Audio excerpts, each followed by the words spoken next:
अस्सलाम वालेकुम रहमतुल्लाहि व बरकातुहू। कैसे हम सब खैरियत से हैं? ठीक हैं। डॉक्टर शुजात अली आपकी खिदमत में हाजिर है। साबिका चीफ़ जस्टिस अभी के जज हैं वो जनाब अतहर मिनल्लाह, इस्लामाबाद हाई कोर्ट के चीफ़ जस्टिस के, जिनका नाम मशहूर है काफ़ी फ़ैसलों के हवाले से। तो वो लंदन में गए, वहाँ पे उनसे सख्त किस्म की क्वेश्चनिंग हुई। एक तकरीब से ख़िताब के बाद उनसे सवालात किए गए। एक बाशिंदे ने जो कि लंदन के हैं बट पाकिस्तानी ओरिजिन, तो उन्होंने चीफ़ जस्टिस साहब से पूछा कि आप इमरान खान साहब के हवाले से ईमानदारी से बताइए। 4-5 मरतबा उन्होंने कहा कि ईमानदारी से आपने बताना है, और शुरू भी इय्याक नअबुदु व इय्याक नस्तईन से किया, जो कि इमरान खान साहब की ही जो है ना वो इसी तरह वो शुरू करते हैं।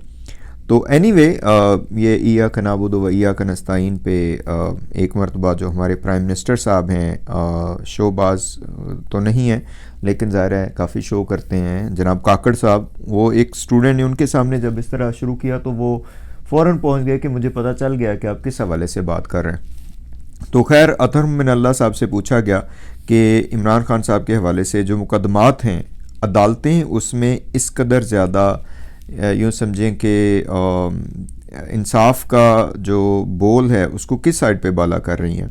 अदालतें क्यों कंप्रोमाइज़्ड हैं, जजेस क्यों कंप्रोमाइज़्ड हैं, जबकि पता है कि ये सारा कुछ जो है वो फैब्रिकेटेड है, इसमें कोई वो नहीं है, तो जजेस क्यों नहीं वो कर रहे। तो इसमें अतहर मिनल्लाह साहब ने बड़ी पते की बात की।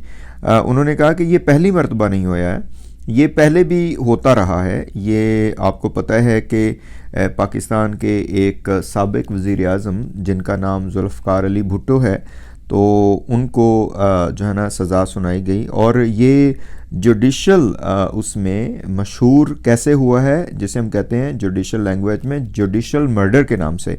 तो यहीं से आइडिया हो जाता है कि इस वक्त इमरान खान के साथ क्या हो रहा है, जुडिशल मर्डर ही हो रहा है। और हमने पहले भी इस पर बात की है कि जो ये बल्ले का वापस लेना, इमरान खान साहब के ऊपर साइफ़र का केस, तोशा खाना का केस, टैक्स का केस, पता नहीं क्या क्या केस, फिर ट्रेजन के केस, पाकिस्तान के मुखालफत करने के केस, पाकिस्तान के ख़िलाफ़ प्रोपेगेंडा करने के केस, गद्दारी के केस, पता नहीं क्या क्या कुछ केस कंपनी बहादुरों ने बनवा दिए। तो यहाँ से अतहर मिनल्लाह साहब की बातों से लगता है कि ये सारा कुछ कंपनी बहादुर की ही उस पर किया जा रहा है। जजेस बेचारे इसमें क्या करें। कुछ बहादुर जजेस हैं, मैं कहना चाहूँगा यहाँ पे, कि जैसे अभी ये जमाल शाहिद साहब जो शायद लाहौर के, उन्होंने इस्तीफ़ा दिया। इसी तरह जो हैं वो नकवी साहब हैं, जो मुज़ाहिर अली नकवी, इसी तरह एजाज़ुल अहसन, इसी तरह बाकी लोग भी। अतहर मिनल्लाह साहब के हवाले से काफ़ी प्रोपेगेंडा इधर उधर से हुआ कि ये पीटीआई के लोगों ने उनको घेरा, पीटीआई के लोगों ने उनके साथ बदतमीज़ी की, ये किया वो किया। तो वो ऐसा नहीं है। वो वीडियो मैंने भी देखी है कि जिसमें ख़ातून बार बार उनसे कह रही है कि आप जो है ना वो हमारे से भी बात करें, हमें भी सेल्फ़ी ले लेने दें, हमें भी ये करने दें। तो उसमें डिटेल्स जो सामने आई हैं वो ये हैं कि ये जो जिन लोगों ने ये अरेंज किया था, जो इंतज़ामिया थी, ये उन्होंने इसमें कोई ज़्यादा अच्छा रोल प्ले नहीं किया है। वो अतहर मिनल्लाह साहब को आसानी से एस्कॉर्ट कर सकते थे, लेकिन वो लेके इधर उधर घुमाते फिराते रहे। वहाँ पे ये भी देखा जा सकता है कि 2-4 बंदे जो कहते हैं ना कि वो ततेश पाई, तो वो ततेश पाई इधर उधर भागे फिर रहे थे। और ये भी पता चला कि उनमें से एक आध कोई बंदा था जो खाम खाक अपने आप को जो है ना वो शौकिया ये कर रहा था कि कभी इधर को पकड़ के ले गया, कभी उधर को। अच्छा, इस तरह के लोग हर जगह पे होते हैं। ये मैंने 2-4 ना एक स्क्रीनशॉट भी लेके रखे हुए, इस पर बात करनी है कि ये क्या हमारे यहाँ जो है ना वो एक तरह का वो क्या उसे कहते हैं ना कि टपूसियाँ लगाना। तो ये क्या है, आड़ियाँ जाड़ियाँ साड़ियाँ देखो। आपको पता है ये जब ये कोई प्रेस कॉन्फ्रेंस होती है, जब ये ख़िताब होते हैं, जब ये कोई लीडर बात कर रहा होता है, ये अभी मैंने शेर अफजल मरवत के उसमें देखा कि वो कराची में एक साहब जो है वो झंडा लहराए जा रहा है पीछे खड़ा होके, फिर एक और घुस गया उसके, वो आपस में लड़े जा रहे हैं, और वो शेर अफजल मरवत बेचारा चीख रहा है कि यार चुप करो, मुझे बात करने दो। ये इन्होंने अपनी दुकान पीछे सजाई हुई है। वो लोगों को पता नहीं शौक़ होता है कि कैमरे के सामने आना है या पता नहीं क्या कलाबाजियाँ खानी है। वो तो शेर अफजल मरवत वाला वो झंडे वाला जो है ना वो मुझे बड़ा बहुत ही अकवर्ड लगता है ना बंदा। देखिए हर बंदे को शौक़ होता है। ये हमारे साथ भी हुआ। ये मैं एक मरतबा कराची गए तो वहाँ पे वो जबरान नासिर साहब के साथ एक प्रेस कॉन्फ्रेंस थी, तो एक खातून मोहतरमा वो आगे आके जम के खड़ी हो गई। वो मुझे उन्होंने कहा कि आप इधर खड़े हों, लेकिन वो खड़ी हो गई। मैंने उनसे रिक्वेस्ट की, उन्होंने कहा नहीं नहीं जी ये तो मेरी जगह है। तो बाद में बड़ी शर्मिंदा हुई वो बाद में, जी नहीं नहीं मुझे पता नहीं था आप कौन है। मैंने कहा बीबी कोई मसला नहीं। मैं आराम से पीछे हो गया, मैं कहा मुझे ज़रूरत नहीं है कि मैं यहीं पे ही जम के खड़ा हूँ, क्योंकि क्या फ़ायदा है इस चीज़ का।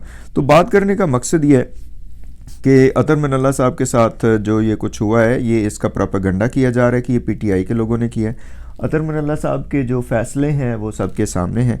साथ साथ फिर ये भी आपको देखना चाहिए कि इमरान खान साहब के हवाले से उन्होंने कहा है, अभी उनकी एक तकरीर मैं सुन रहा था, ये जब भी ये जुडिशल सारे जो लोग थे जिसमें काजी फायज़ ईसा साहब भी थे, इनकी भी तो बहुत ही नपी तुली उनकी तकरीर थी कि इंसाफ किस तरह किया जाना चाहिए, कैसे किया जाना चाहिए। इसमें सदीक जान का मैं अभी सुन रहा था, तो कहते हैं कि मैंने बहुत ज़्यादा तनकीद की जब ये मुस्लिम लीग नून के लोगों को रिलीफ दे रहे थे, लेकिन उसके बाद फिर सबसे ज़्यादा रिलीफ अब ये पीटीआई वालों को दी इन्होंने। तो इसमें मुझे एक बात याद आ रही थी कि देखिए ये इमरान रियाज खान साहब का ही ये जुमला है कि जब मैं मुस्लिम लीग नून की बात करता था तो उस वक्त मैं उन्हें अच्छा लगता था, आज मैं पीटीआई का नैरेटिव के ऊपर मैं बात कर रहा हूँ तो मैं इनको अच्छा लगता हूँ, हो सकता है कल मैं पीटीआई को अच्छा ना लगूँ। तो यही बात यहाँ पे भी सादिक आती है कि अतर मिनल्ला साहब ने, मेरा ख्याल है कि अभी तक बहुत ही अच्छा रोल प्ले किया है इस सारे उसमें, और वो इंटेग्रिटी वाले जज हैं। और इमरान खान साहब के हवाले से उनका ये जो नज़रिया या जो उन्होंने कहा कि भाई जो भुट्टो साहब के साथ हुआ वही कुछ हो रहा है, तो इससे ही आइडिया हो जाता है कि पीछे कौन है। लेकिन अतर मिनल्ला साहब ने यह भी कहा है कि जब इनके केसेस मेरे पास आएंगे तो फिर आप देख लीजिएगा कि मेरी केसेस में सच्चाई है या नहीं, या मेरे डिसीजंस में क्या कुछ है। बहरहाल ये मेरा ख्याल है प्रोपेगेंडा इस तरह का नहीं होना चाहिए। एक मैं बात यहाँ पे ये कहता चलूँ कि एक और भी बड़ी बात है कि जब ये लोग इस तरह के बाहर जाते हैं, मुझे पता है जज्बात हैं लोगों के, सब कुछ है, ये जज दिलावर के हवाले से भी ऐसा हुआ था, स्पेशली जो आउटसाइड कंट्री बैठे हुए हैं। मैं इसमें ये रखता हूँ पॉइंट ऑफ व्यू कि देखिए ऐसे ही उठ के तो हर बंदे के पास आप नहीं पहुँच सकते। कई मरतबा ये भी देखने में आया कि मरीम नवाज़ के साथ बदतमीज़ी हो रही है, नवाज शरीफ के साथ हो रही है। एक मरतबा गालम गलोच हुआ, वो आबिद शेर जट है, उसने भी गालियाँ निकालना शुरू कर दी। वो भी काफ़ी, वो मेरे चैनल पे भी वो वीडियो थी, हमने उसको डिलीट कर दिया क्योंकि ज़ाहिर है फैमिलीज़ देखते हैं, सब कुछ देखते हैं। तो मेरा ख्याल है कि जो लोग बाहर हैं, अगरचे उनके पास स्पीच ऑफ जो भी है राइट है, राइट ऑफ द स्पीच जिसे हम कहना चाहें, फ्रीडम ऑफ स्पीच जिसे हम कहना चाहें, बट इसका मतलब ये नहीं है कि हर बंदे के पास या माइक लेके पहुंच जाएं, उसके मुंह में माइक ठोंक दें और कहें कि जी इत्थे दसो सानू तुहाड़ी ऐसी दी तैसी। इस तरीके से कोई वो नहीं होता। देखें अब इस बात को, ये पीटीआई के जो भी लोग थे वो एक अच्छा उनके सवाल आते कि इमरान खान साहब के हवाले से अदलिया इस तरह का किरदार क्यों अदा कर रही है, लेकिन हुआ क्या कि अब उसको दूसरों ने पकड़ लिया कि लो जी अब अतर मिनल्ला साहब जैसे लोगों के भी ये बदतमीज़ी करना शुरू हो गए, गालियाँ निकालना शुरू हो गए। तो ऐसा नहीं होना चाहिए। That's what my point of view is. आपका क्या ख्याल है बताइएगा। अस्सलाम वालेकुम रहमतुल्लाहि व बरकातुहू।